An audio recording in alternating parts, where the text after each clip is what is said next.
Nous voulons vous inviter à prendre place, à nous tenir dans la présence de notre Seigneur ce matin. Nous sommes dans la joie de nous retrouver. Nous sommes dans la joie de faire monter notre adoration vers notre Seigneur Jésus. Il est au milieu de nous par le Saint-Esprit.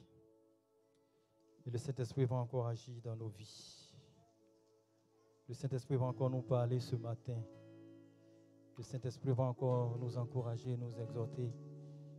Il va encore nous prévenir aussi. On ne ressort jamais bredouille de la présence de notre Seigneur. Le Seigneur a toujours quelque chose pour ses enfants. Gloire à toi, Seigneur. Tu es grand, tu es glorieux, tu es vivant. Jésus-Christ est vivant. Est-ce que vous le croyez? Jésus-Christ est vivant. Il est mort et le troisième jour, il est ressuscité. Et il est assis à la droite de Dieu et il intercède pour nous. Et il agit dans ce monde, il agit dans l'Église au travers du Saint-Esprit. L'Église est née par une action du Saint-Esprit à la Pentecôte. Quand nous lisons dans Acte 2, versets 1 à 4, ils étaient tous ensemble et le Saint-Esprit est descendu. C'est dans l'unité. C'est quand on est ensemble. C'est là que le Saint-Esprit est descendu, les 120. Et le Saint-Esprit leur a donné le courage d'évangéliser, le courage de parler du Seigneur Jésus. Donc l'Église est née par partie de l'action du Saint-Esprit. Et le Saint-Esprit est vivant et dirige l'Église. Amen. Dieu, tu es grand. Quand je préparais les chants, je priais dans mon cœur, je disais dans mon cœur, Seigneur, tes œuvres sont merveilleuses.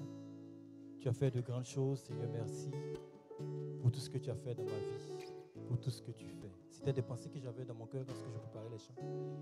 Et tout d'un coup, j'ai ressenti un fort désir et une orientation sur la personne de Dieu, la personne du Saint-Esprit. Comme si le Seigneur me disait, oui, j'ai fait toutes ces choses, mais focalise-toi sur qui je suis, ce que je suis. La volonté du Seigneur, c'est de le chercher lui, de nous focaliser sur lui. C'est vrai, le Seigneur bénit, il fait des choses, mais c'est lui que nous devons rechercher. Amen. Dieu, tu es grand et digne de louange.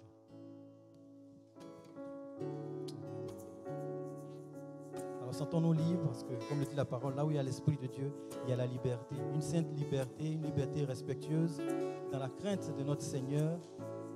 Et n'ayons pas peur, ouvrons-lui nos cœurs, exprimons notre cœur à notre Seigneur, au Saint-Esprit ce matin. Le Seigneur est là que pour faire du bien à chacun d'entre nous. Alors ne soyons pas timides, ne soyons pas dans la crainte. Exprimons tout à notre Seigneur.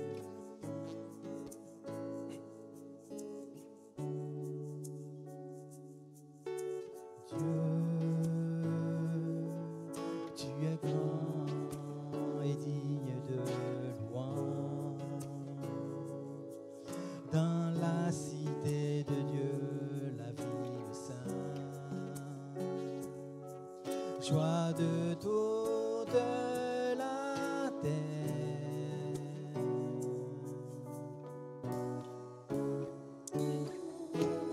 Dieu,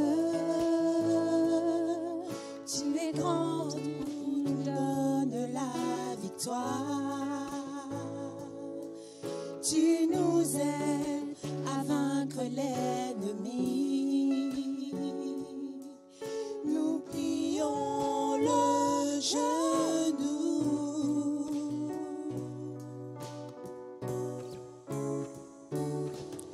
Seigneur, nous voulons élever ton nom et nous te disons merci pour ce que tu fais dans nos vies. Seigneur, ton amour ne tarit jamais. Tu es le Dieu d'éternité, tu règnes sur la terre et dans les cieux.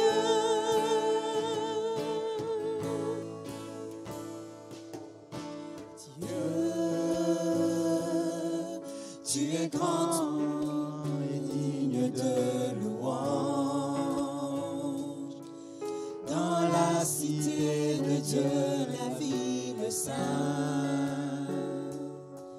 joie de toute la terre.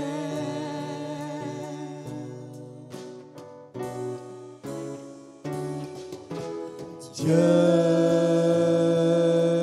tu es grand, toi qui nous donnes la victoire.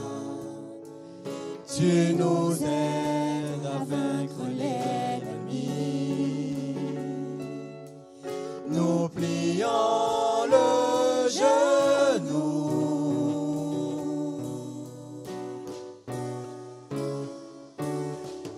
Seigneur, nous voulons élever ton nom et nous te disons merci pour ce que tu fais dans nos vies. Seigneur, ton amour ne tarit jamais. Tu es le Dieu d'éternité, tu règnes sur la terre et dans les cieux.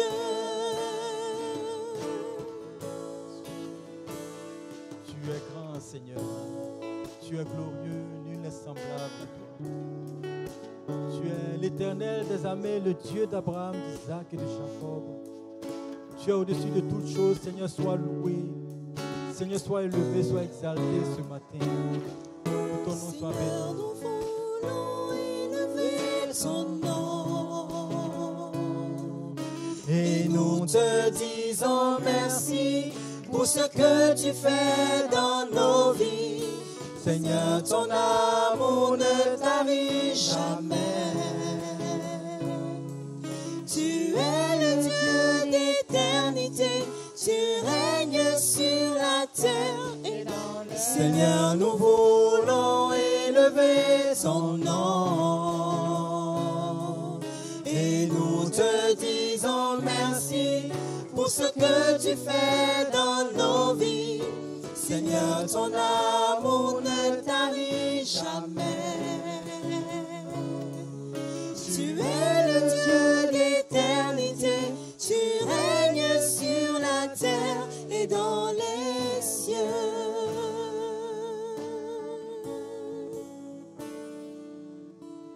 Nul n'est semblable à toi, Seigneur. Tu es grand, tu es glorieux. Merci, Jésus. Merci, Saint-Esprit, pour l'œuvre que tu fais. Merci pour l'œuvre de la croix. Pour tout ce que tu es, pour tout ce que tu fais dans chacune de nos vies. Seigneur, ce matin, reçois notre reconnaissance, reçois notre adoration, reçois notre louange, Seigneur. Gloire à toi, Seigneur.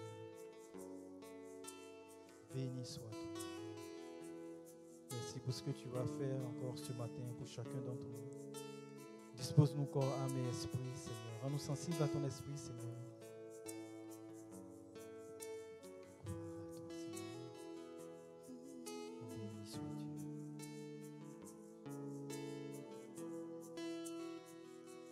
Quand je sens de l'univers les astres que tu as créés, les océans, les mers, tout me révèle ta majesté. Alors mon âme veut s'écrier de tout mon cœur, je veux chanter. Oh Dieu, tu es infiniment grand, éternel puissant, roi majestueux.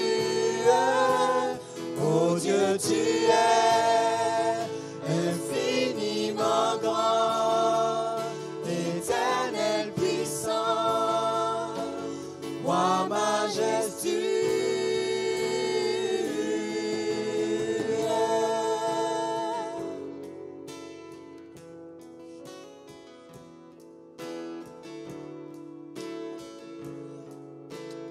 je songe que tu m'as fait. Quand je songe que tu m'as fait, que tu t'es révélé à moi, que pour moi tu as tout créé, tout me révèle ta bonté.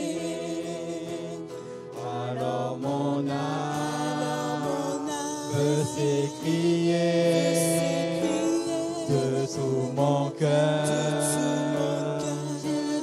Alors mon âme, alors mon âme veut s'écrier de tout mon cœur. Je veux chanter, oh Dieu, tu es infiniment grand, éternel puissant, roi majestueux. Oh Dieu, tu es infiniment grand, éternel puissant, roi majestueux.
bienvenue à tous. J'aimerais parler sur les conséquences du baptême dans le Saint-Esprit, dans Actes chapitre 3, verset 1. Pierre et Jean montaient ensemble au temple à l'heure de la prière. C'était la 9e heure. Il y avait un homme boiteux de naissance qu'on portait et qu'on plaçait tous les jours à la porte du temple appelée Label, pour qu'il demande l'aumône à ceux qui entraient dans le temple. Cet homme, voyant Pierre et Jean qui allaient entrer, leur demanda l'aumône. Pierre, de même que Jean, fixa les yeux sur lui et dit « Regarde-nous ». Et il les regardait attentivement, s'attendant à recevoir d'eux quelque chose. Alors Pierre lui dit « Je n'ai ni argent ni or, mais ce que j'ai, je te le donne. Au nom de Jésus-Christ de Nazareth, lève-toi et marche. » Et le prenant par la main droite, il le fit lever. Au même instant, ses pieds et ses chevilles devinrent fermes. D'un saut, il fut debout, et il se mit à marcher. Il entra avec eux dans le temple, marchant, sautant et louant Dieu. Tout le monde le vit marchant et louant Dieu. Il reconnaissait que c'était celui qui était assis à la belle porte du temple pour demander l'aumône. Et ils furent remplis d'étonnement et de surprise au sujet de ce qui lui était arrivé. Comme ils ne quittaient pas Pierre et Jean, tout le peuple, étonné, accourut vers eux au portique dit de Salomon. Pierre, voyant cela, dit au peuple, « Hommes israélites, pourquoi vous étonnez-vous de cela ? Pourquoi avez-vous les regards fixés sur nous, comme si c'était par notre propre puissance ou par notre piété que nous avons fait marcher cet homme ?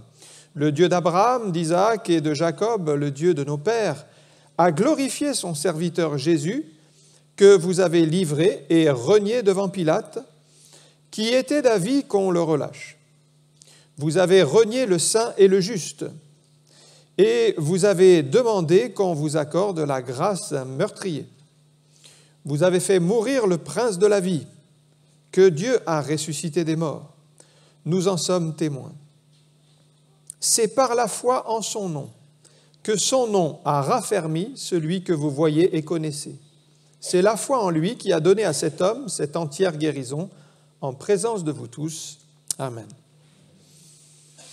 Nous connaissons bien Pierre et Jean, qui étaient des disciples de Jésus. Ils ont fait partie des 120 qui étaient rassemblés dans la chambre haute le jour de la Pentecôte et ils ont été baptisés du Saint-Esprit. Il faut savoir que Jésus avait donné l'ordre de rester dans la ville jusqu'à ce que les disciples soient remplis ou revêtus de la puissance d'en haut. La Bible nous dit que Jésus est apparu à plus de 500 personnes pour annoncer ce message. Or, nous savons que dans la chambre haute, ils étaient environ 120. Donc, il y a une grande déperdition entre le moment où Jésus a annoncé les choses. Il y a toujours beaucoup de monde au départ, mais il y a peu de gens qui persévèrent.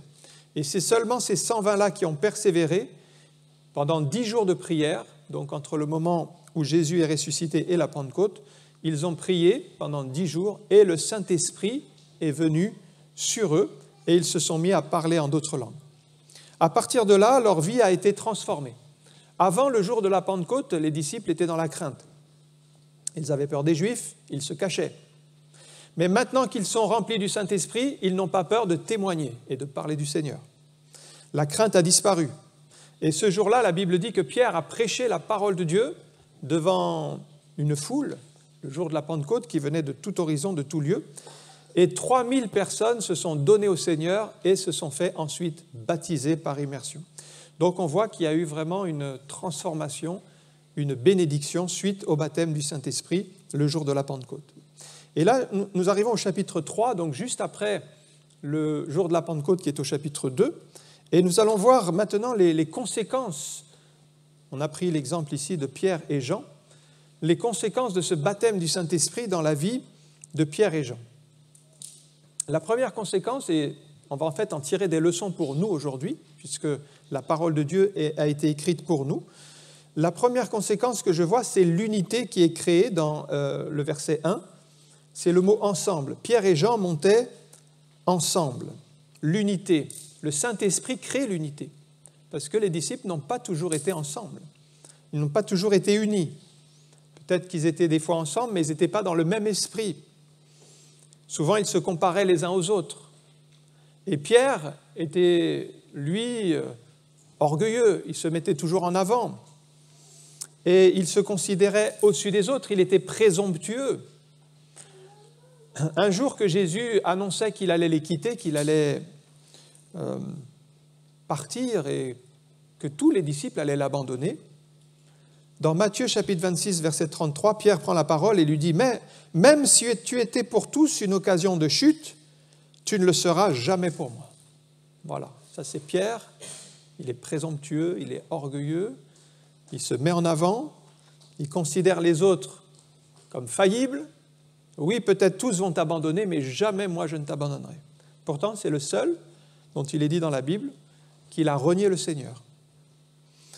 Jacques et Jean aussi étaient de ceux qui cherchaient toujours les places d'honneur parce qu'ils sont allés voir le Seigneur et ils ont dit « Mais quand tu viendras dans ton règne, permets que nous soyons assis l'un à ta droite, l'autre à ta gauche. » Ils voulaient les meilleures places. Ils voulaient être auprès du Seigneur dans des places d'honneur.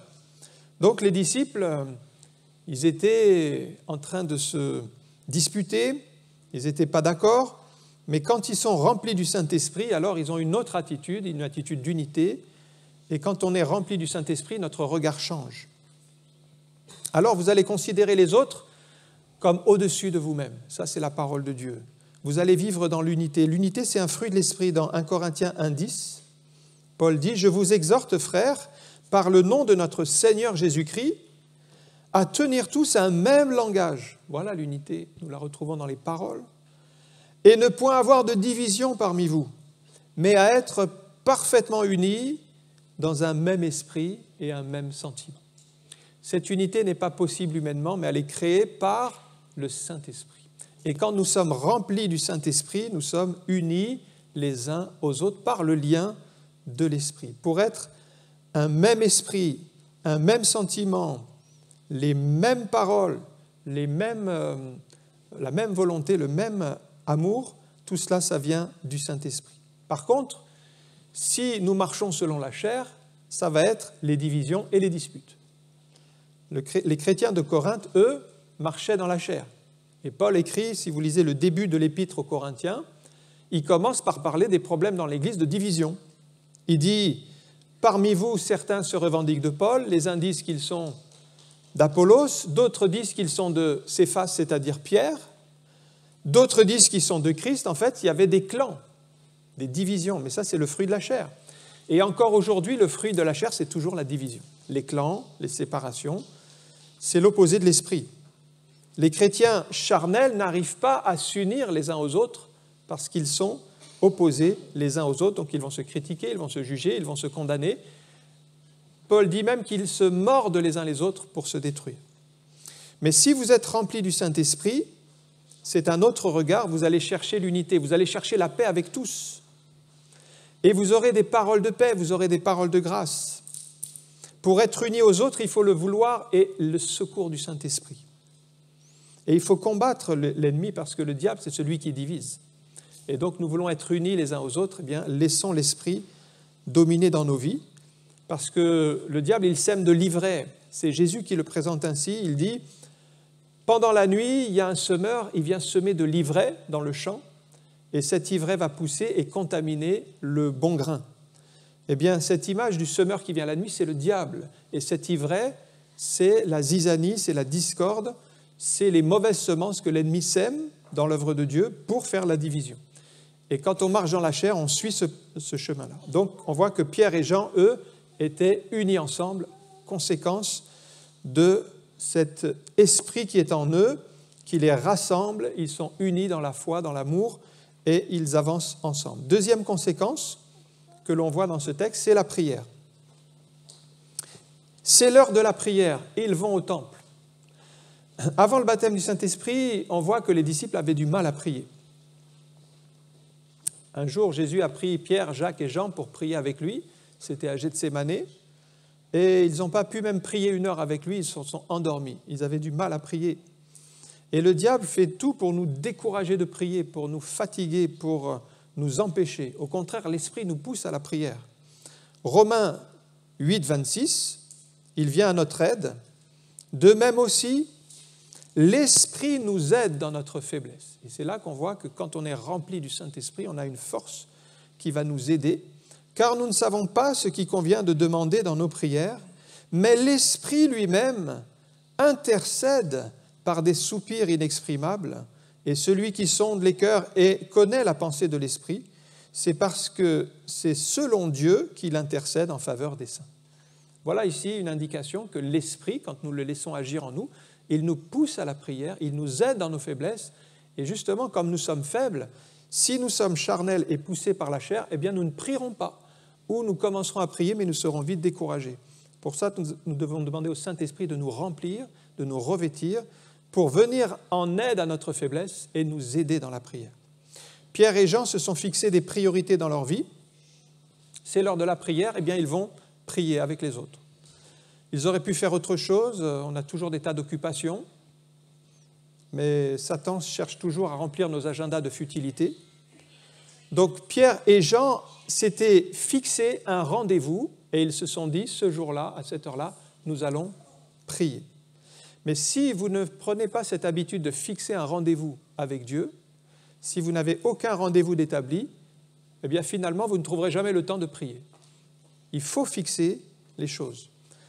C'est pourquoi nous devons, dans notre agenda, avoir des rendez-vous réservés pour chercher Dieu, prier, être dans sa présence. Mais quand vous êtes rempli du Saint-Esprit, vous êtes poussé à la prière, et c'est quelque chose qui est dans votre cœur. Vous avez compris la priorité, c'est un temps non négociable, c'est un temps tellement vital. Si on vous enlève la prière, c'est comme si on vous enlève la respiration.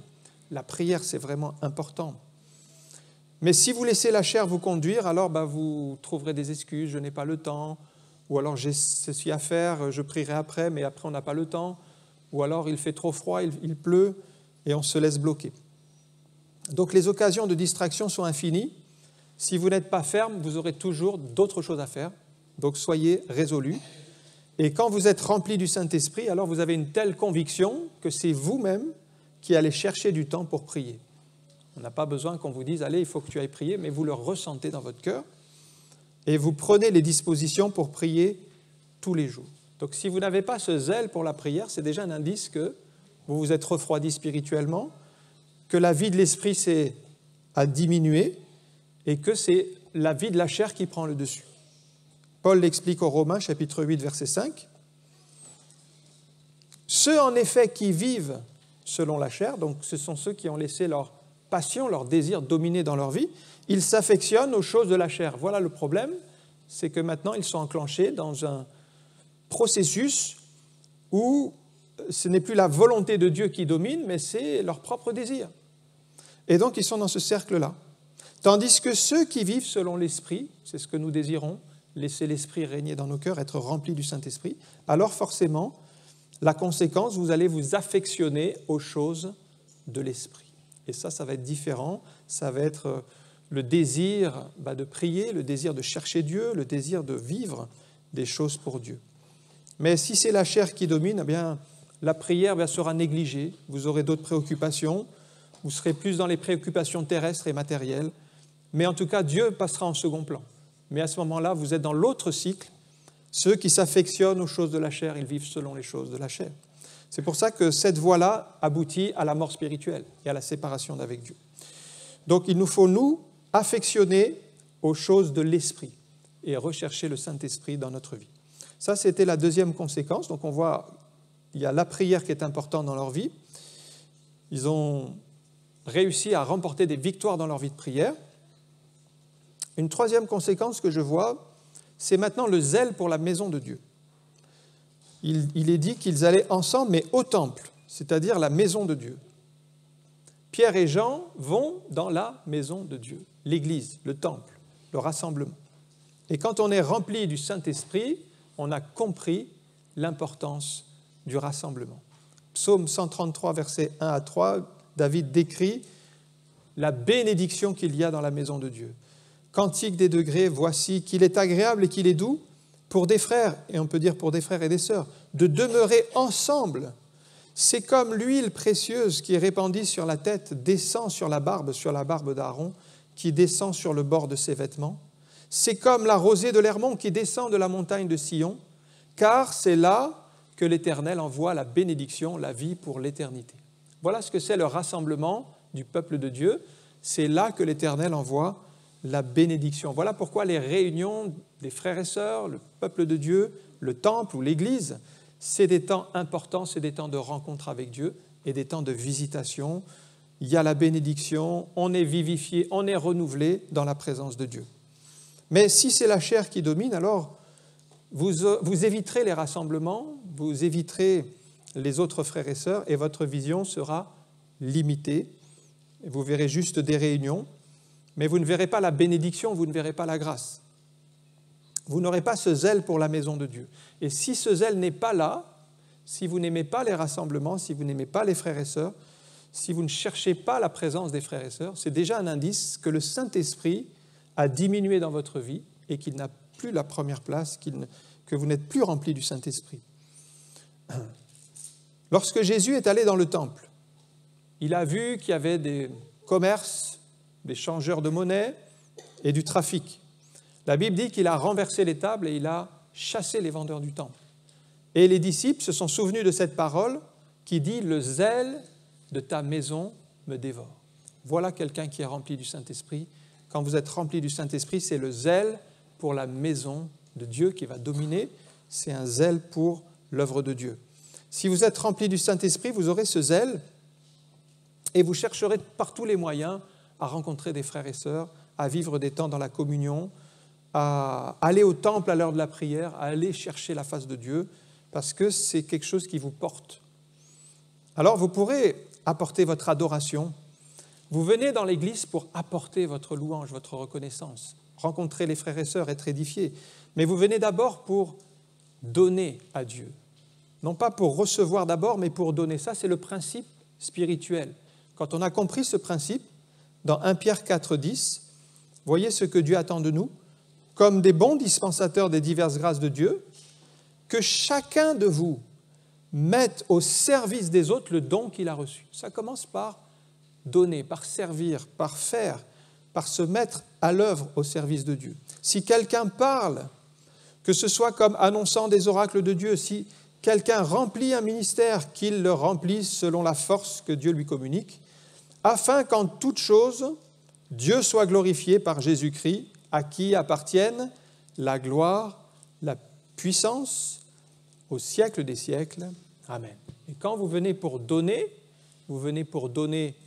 votre adoration, pour partager, pour exhorter quelqu'un, pour faire du bien autour de vous, eh bien vous recevez grâce sur grâce, bénédiction sur bénédiction. L'expression les uns les autres, d'ailleurs, revient dans la Bible plus de 30 fois. Par exemple, aimez-vous ardemment les uns les autres, honorez-vous les uns les autres, exhortez-vous les uns les autres, instruisez-vous les uns les autres. Tout cela nous montre qu'on vient pour donner de l'amour, de l'honneur, exhortation, instruction, encouragez-vous les uns les autres. Et je passe, il y en a plus de 30 qui nous montrent que quand on vient dans l'Église, bien c'est pour donner autour de nous, grâce sur grâce. C'est comme ça qu'ils ont compris. Donc, ils vont dans le temple à l'heure de la prière.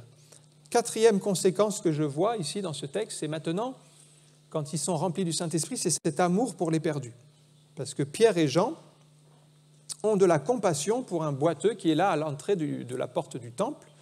Ils ne le connaissent pas, mais quand vous êtes remplis du Saint-Esprit, Dieu va mettre de la compassion dans votre cœur pour des personnes que vous ne connaissez pas. Vous serez touchés par une personne qui ne connaît pas le Seigneur. Vous aurez envie de lui faire du bien, de lui parler du Seigneur, de lui transmettre l'amour de Dieu, parce que vous êtes remplis du Saint-Esprit. Jésus, lui, était rempli du Saint-Esprit, il était rempli d'amour pour les perdus. Un jour, un jeune homme riche vient le voir et lui dit « Mais que dois-je faire pour hériter la vie éternelle ?» Alors Jésus lui dit « Tu connais les commandements ?» Alors il lui rappelle les commandements et le jeune homme dit « Moi j'ai observé toutes ces choses, je suis les commandements. » Et la Bible dit « Jésus l'ayant regardé, l'aima. » Et ça commence par ce regard d'amour. Ce regard d'amour, il vient du fait qu'on est rempli du Saint-Esprit. Et cet amour-là, c'est le premier fruit du fruit de l'esprit. Et après, Jésus va l'enseigner et va lui dire, va, vends tout ce que tu possèdes, donne-le aux pauvres et puis viens et suis-moi. Et puis là, on voit que le jeune homme riche n'a pas voulu aller jusqu'au bout et tout triste, il est parti. Mais l'amour de Jésus, c'est cet amour qui nous pousse à parler de la part du Seigneur aux gens qui ne le connaissent pas. L'amour, c'est le fruit de l'esprit. Si on regarde dans le fruit de l'esprit, c'est l'amour. D'abord, l'amour, la paix, la joie, la patience, mais ça commence par l'amour. Et plus vous serez en communion avec Dieu et avec le Saint-Esprit, plus cet amour-là sera dans votre cœur pour les perdus. Pierre et Jean auraient pu passer par-dessus, ignorer cet homme, rentrer dans le temple, poursuivre le chemin, mais le Saint-Esprit les a poussés à s'arrêter, regarder cet homme, être plein de compassion pour lui donner des paroles, prier pour lui. Voilà, ça c'est la conséquence quand on est rempli du Saint-Esprit. Le cœur de Pierre et Jean était pur. Lorsque votre cœur est pur, Dieu y dépose ses désirs. Il vous mettra dans le cœur, par exemple, de prier pour une personne, d'aimer une personne, de faire du bien à une personne, de soutenir une personne. David, par exemple, fait cette prière au psaume 51. « Ô Dieu, crée en moi un cœur pur, renouvelle en moi un esprit bien disposé. » Alors ce cœur pur, nous ne l'avons pas naturellement, nous devons prier pour que Dieu nous donne ce cœur pur. Et quand vous avez un cœur pur, le Seigneur y dépose ses sentiments et vous pouvez aimer autour de vous et faire la volonté de Dieu. Mais si votre cœur est dur, s'il est fermé aux choses de Dieu, alors vous n'aurez pas cette compassion, vous n'aurez pas l'amour de Dieu et vous ne vous arrêterez pas pour un perdu, vous ne lui parlerez pas du Seigneur, vous ne viendrez pas en aide à votre prochain. C'est pour ça que nous avons besoin d'être transformés dans nos cœurs par l'action du Saint-Esprit. Une cinquième conséquence, quand vous êtes rempli du Saint-Esprit, c'est que vous avez des paroles inspirées. Ils disent au verset 6, « Je n'ai ni argent ni or, mais ce que j'ai, je te le donne. Au nom de Jésus-Christ de Nazareth, lève-toi et marche. » Peut-être que même Pierre a été surpris par la parole qu'il donnait lui-même, mais c'est l'Esprit qui le pousse à donner cette parole de guérison, cette parole de délivrance à cet homme. Et quand vous êtes rempli du Saint-Esprit, ce sont des paroles de Dieu qui vont venir sur votre bouche et que vous allez dire de la part du Seigneur. Vous voyez, ils disent « Au nom de Jésus-Christ, lève-toi et marche. » Ce n'est pas Pierre qui le fait en son nom, mais c'est au nom de Jésus. Ces paroles-là, en fait, elles viennent de Dieu. Alors, vous pourrez toujours donner des paroles avec votre sagesse, avec votre intelligence, mais il y a aussi les paroles que l'Esprit va vous donner, c'est les paroles inspirées. Donc, soyez à l'écoute du Saint-Esprit, et quand vous êtes rempli du Saint-Esprit, priez le Seigneur pour qu'il vous donne les bonnes paroles au bon moment. Priez dans votre cœur, et c'est lui qui donnera les paroles inspirées. Maintenant, si vous n'entretenez pas cette relation avec le Saint-Esprit, alors c'est très probable que vous n'aurez pas les paroles inspirées, parce que ces paroles inspirées, elles viennent d'une communion avec le Saint-Esprit. Et même si vous ne développez pas cette communion, qu'est-ce qui va se passer? C'est que le feu du Saint-Esprit va même s'éteindre. C'est pour ça, dans 1 Thessaloniciens 5, 19, il y a un avertissement qui est vrai pour chacun de nous. Il dit « N'éteignez pas l'esprit. » Par notre tiédeur, par notre manque de ferveur, notre négligence, on peut s'attiédir et finir par éteindre le Saint-Esprit dans notre vie. Alors là, c'est sûr que ce ne sont pas des paroles inspirées, mais souvent des paroles dures, des paroles de critique, des paroles de jugement, des paroles mauvaises sur les uns, sur les autres, parce que c'est un indice déjà que la personne a éteint l'esprit et qu'elle n'est plus en communion avec le Saint-Esprit. Attention, Jésus nous prévient, les paroles vaines se retourneront un jour contre nous. Matthieu 12, 36, c'est Jésus qui parle, je vous le dis, au jour du jugement. Les hommes rendront compte de toute parole vaine qu'ils auront proférée. Ces paroles à tort et à travers, ces paroles mauvaises, eh bien, nous devons les enlever de notre vie, de notre cœur. Elles ne sont pas à la gloire de Dieu. Car par tes paroles, tu seras justifié et par tes paroles, tu seras condamné. Donc, tous ceux qui parlent à tort et à travers, qui ne sont pas remplis du Saint-Esprit, mais qui parlent de leur propre cœur, Ils sont en train de semer des mauvaises semences. Mais chaque semence produit un jour un fruit. Celui qui sème le vent récolte la tempête. Et ces paroles-là produisent bien des malédictions. Et finalement, il y aura des comptes à rendre au jour du jugement.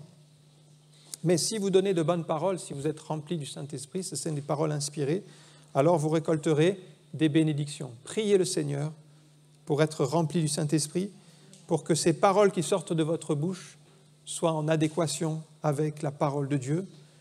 Ne laissez pas la chair vous conduire dans vos paroles. Ce sera des paroles qui sèmeront la mort, des paroles de destruction. Un jour, il y a un homme qui a fait cette expérience. C'est dans le deuxième livre des Rois au chapitre 7. Au temps d'Élisée, Élisée qui était un prophète, il a annoncé qu'il n'y aurait plus de famine dans le pays à partir de demain, du lendemain. Ça faisait tellement de temps qu'il y avait cette famine que l'officier sur la main duquel s'appuyait le roi n'a pas cru que c'était une parole inspirée. Et il a dit, mais l'Éternel ferait-il des fenêtres, quand l'Éternel ferait des fenêtres au ciel, cela n'arriverait pas. Il a jugé la parole, mais par ses propres paroles, il s'est condamné lui-même, puisque le prophète lui a dit, tu le verras de tes yeux, mais tu n'en mangeras pas.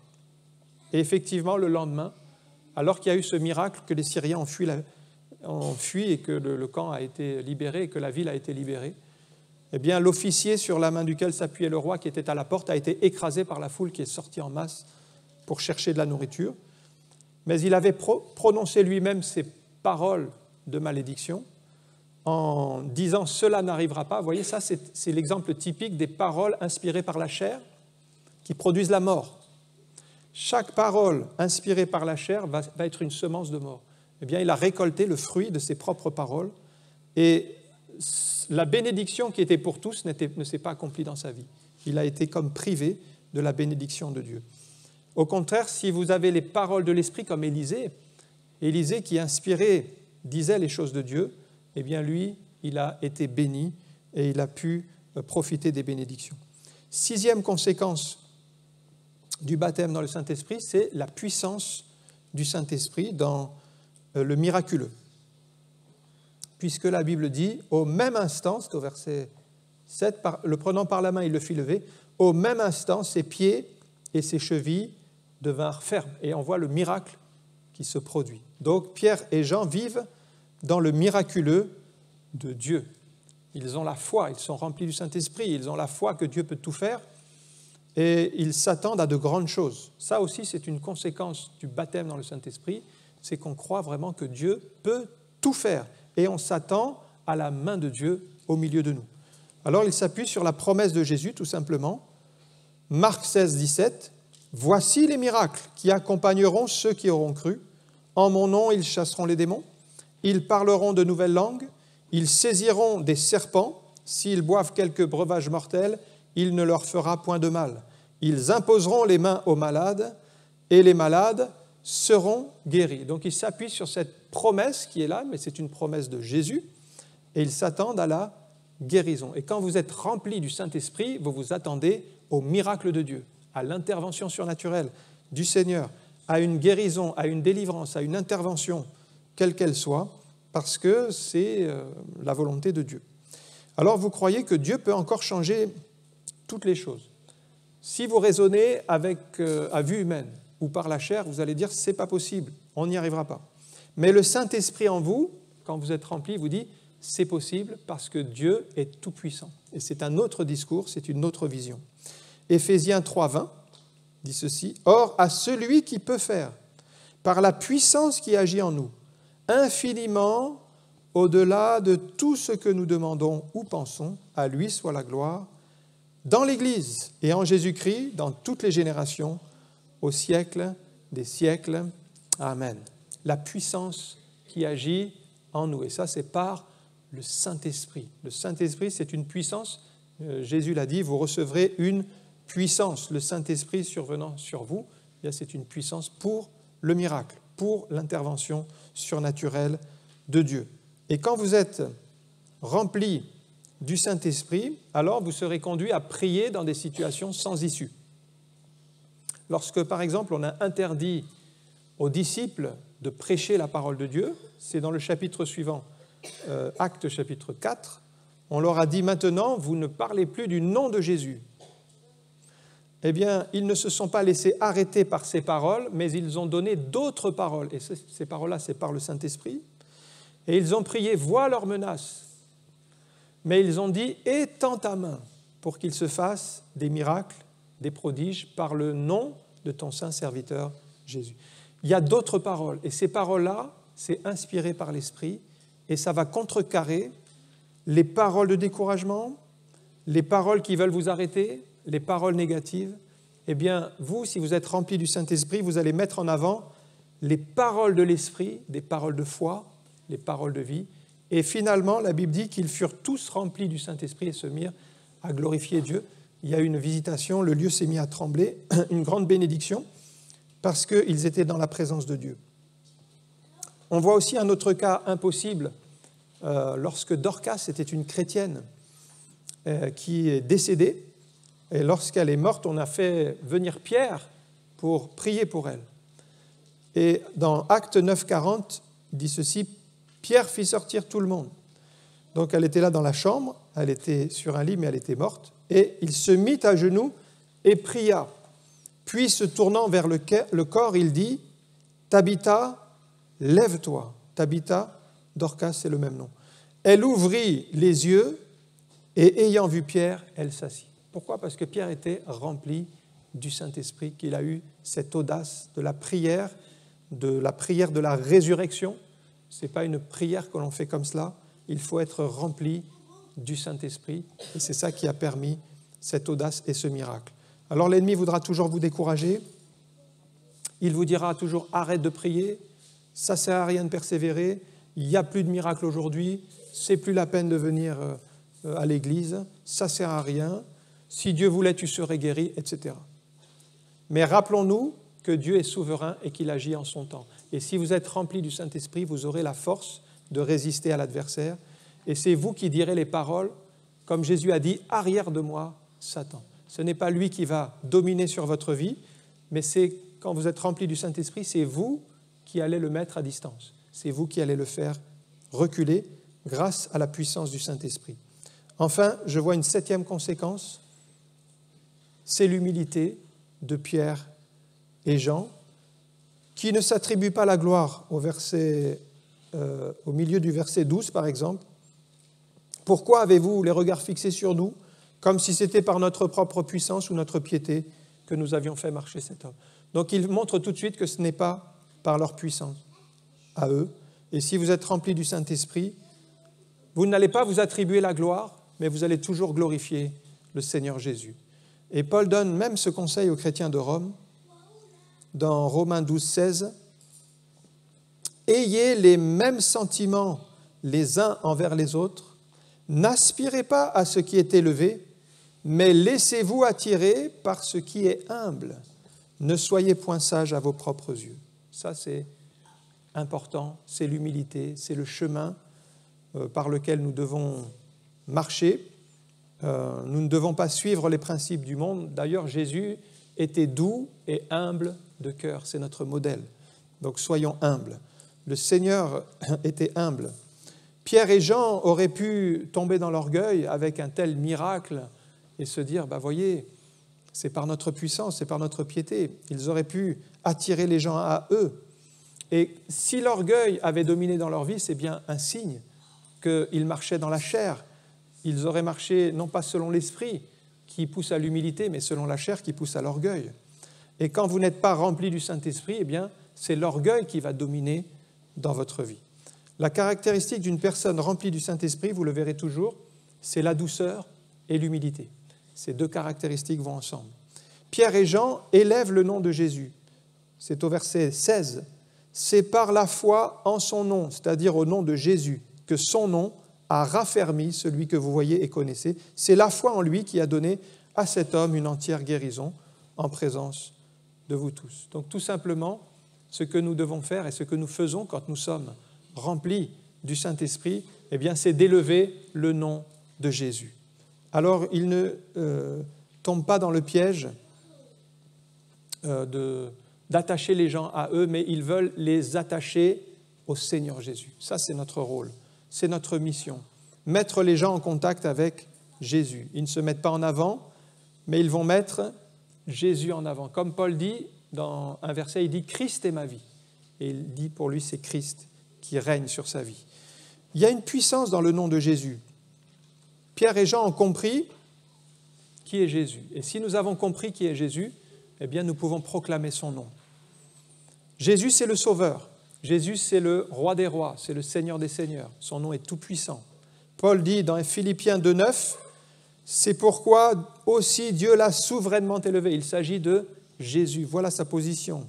Il lui a donné le nom qui est au-dessus de tout nom, afin qu'au nom de Jésus, tout genou fléchisse dans les cieux, sur la terre et même sous la terre, et que toute langue confesse que Jésus-Christ est Seigneur à la droite de Dieu le Père. Quand vous êtes rempli du Saint-Esprit, vous allez élever le nom de Jésus, même dans vos prières, même dans les combats. Et la victoire ne vient pas d'un homme ou d'une dénomination. On n'élève pas des noms humains, mais Jésus est Dieu. Et c'est la foi en son nom qui permet le miracle. Donc si vous êtes rempli du Saint-Esprit, vous allez vivre dans la foi. Vous allez non pas regarder aux choses visibles, mais aux choses invisibles. Vous ne vous laisserez pas arrêter par les difficultés, mais vous resterez ferme sur les promesses de Dieu. On va prier quelques instants, parce qu'aujourd'hui encore, nous avons besoin d'être remplis du Saint-Esprit. Je vais inviter le groupe à venir, parce que j'aimerais qu'on termine par un temps de prière et de recherche du Saint-Esprit. Les disciples étaient constamment renouvelés dans le Saint-Esprit. J'ai dit que ça a commencé en Actes chapitre 2. Oui, ils ont été baptisés du Saint-Esprit, ils se sont mis à parler en langue. Mais si vous lisez Acte 4, il dit qu'ils furent à nouveau remplis du Saint-Esprit. C'était les mêmes qui étaient là en Acte 2. Mais cette expérience s'est renouvelée. Et c'est une expérience, en fait, qu'il faut entretenir. Ce n'est pas juste l'histoire d'une fois où Dieu vous a visité, mais c'est un entretien constant. Alors, si vous voulez être rempli du Saint-Esprit, ouvrez votre cœur à Dieu. Et alors qu'on est là dans la prière, on va demander au Seigneur de vous visiter, de vous remplir, de vous renouveler. Demandez au Seigneur de vous visiter, parce qu'il y a une grande différence entre l'eau vive et l'eau stagnante. L'eau vive, elle est constamment renouvelée. Et le Saint-Esprit, c'est comme de l'eau vive. L'eau vive, elle est constamment renouvelée. Celui qui croit en moi, dit Jésus, des fleuves d'eau vive couleront de son sein, comme dit l'Écriture.